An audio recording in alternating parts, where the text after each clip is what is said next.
কিছু কিছু মানুষ আছে বলবে যে ঈদে মিলাদুন নবী বেদাত, আমরা যেইভাবে পালন করি সেইভাবে নাকি বেদাত।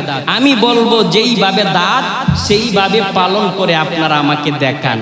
আমি হয়তো পালন করতে পারি না, আল্লাহর নাকান্দান বান্দা। আমি বলবো যেইভাবে পালন করলে ঈদে মিলাদুন নবী সহিহ হয়, আপনারা একটু পালন করে দেখাবেন, আমরা পালন করার চেষ্টা করব।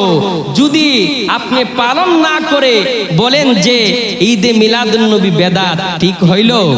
বলেন পালন করলে সঠিক হইতে পারে, আবার কিছু অসঠিক হইতে পারে।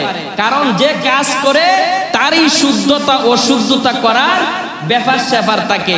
এই যে কিতাবটা আমি পড়তেছি, আমার ভুল হইতে পারে, আবার শুদ্ধ হইতে পারে। ভুল হওয়াটা স্বাভাবিক, ভুল হতেই পারে, কিন্তু আমি পড়তেছি, আপনি শুনতেছেন, আপনি পড়তেছেন না, আপনার ভুল হওয়ার কোনো সিস্টেম নাই।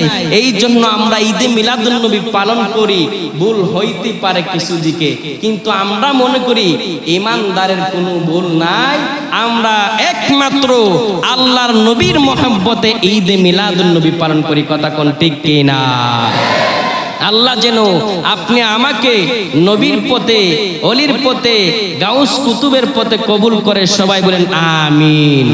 আর বন্ধু আমার, যে কোনো বিষয়ে পরিবর্তন হওয়ার চেষ্টা করুন। চুপি ছাড়ে আপনাদের এলাকায় যে কোনো হুজুরের কাছে চলে যান তওবা করার জন্য। এমনও মানুষ তওবা করার জন্য আমার কাছে আসে, আমি গিয়ে দেখি তার জবান নাই, তওবা করানোর মতো তার উপযুক্ত সময় আর নাই।